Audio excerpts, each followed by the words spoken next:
Buntut ramainya pemberitaan soal kasus dugaan pelecehan yang dialami finalis Miss Universe Indonesia adalah dicabutnya lisensi untuk Indonesia oleh Miss Universe Organization yang berbasis di New York, Amerika Serikat. Poppy Capella, Direktur Miss Universe Indonesia yang merasa disudutkan, menyatakan akan mengambil langkah hukum terkait kasus ini.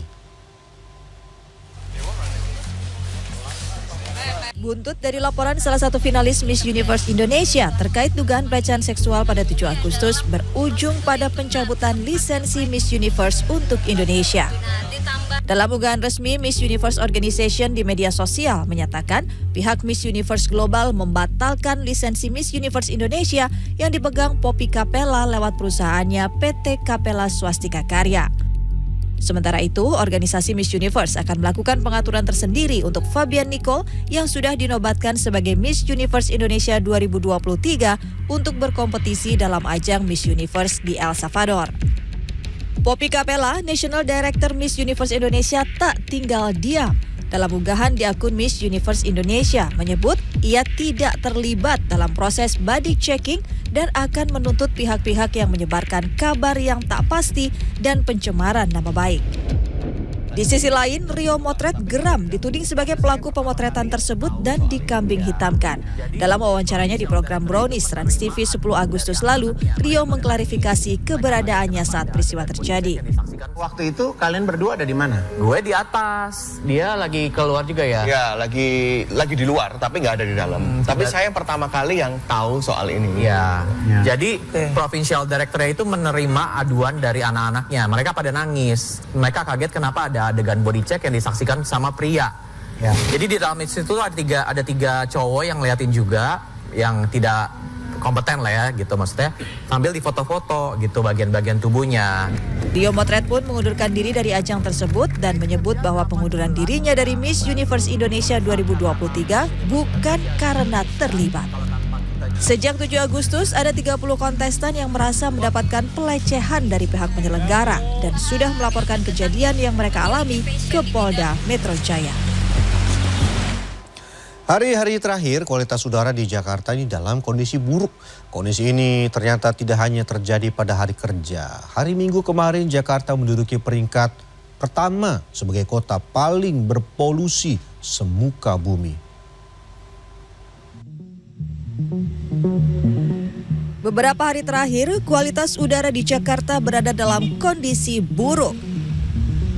Sejak Kamis 10 Agustus, indeks kualitas udara Jakarta berada di kisaran 148 hingga 158 EQ. Rekor tertinggi terjadi pada Minggu 13 Agustus dengan indeks 169 EQ dan masuk kategori merah atau tidak sehat. Berdasarkan data resmi IQR per Minggu 13 Agustus, Jakarta menduduki peringkat pertama sebagai kota paling berpolusi di dunia. Diikuti kota Kuwait, Doha, Dubai, dan Johannesburg. Di tengah buruknya kualitas udara, Minggu pagi kawasan Bundaran HI Jakarta Pusat masih dipenuhi warga yang melakukan berbagai aktivitas, seperti berolahraga atau berjalan kaki di trotoar. Hanya segelintir warga yang melakukan aktivitas tersebut dengan menggunakan masker untuk menjaga kesehatan. Mayoritas tidak mengenakan masker.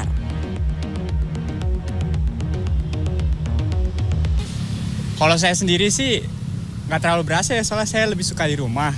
Tapi kalau menurut artikel yang saya baca katanya sudah makin buruk ya.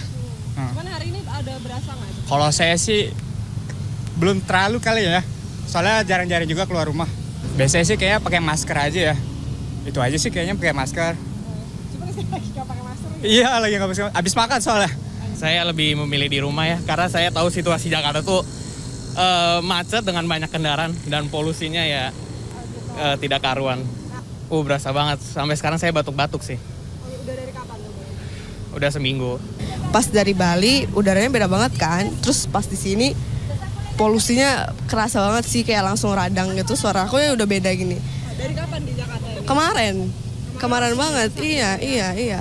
Panas pengap gitu. Kayaknya harus banyak-banyak minum deh. Banyak-banyak minum, jaga kesehatan.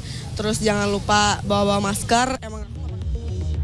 Dirjen PPKL Kementerian Lingkungan Hidup dan Kehutanan Sigit Reliantoro menjelaskan, pemicu utama buruknya kualitas udara di Jakarta adalah emisi kendaraan bermotor.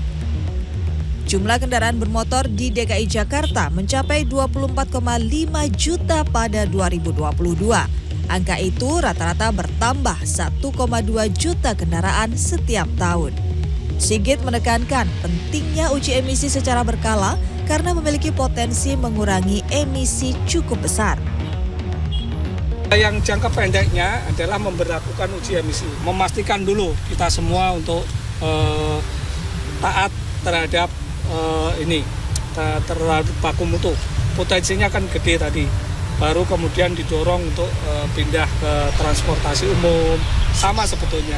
Itu mungkin yang di DKI, yang kajian DKI itu juga berlaku sama untuk di semua daerah penyangganya. Sigit juga mengimbau masyarakat mengurangi penggunaan kendaraan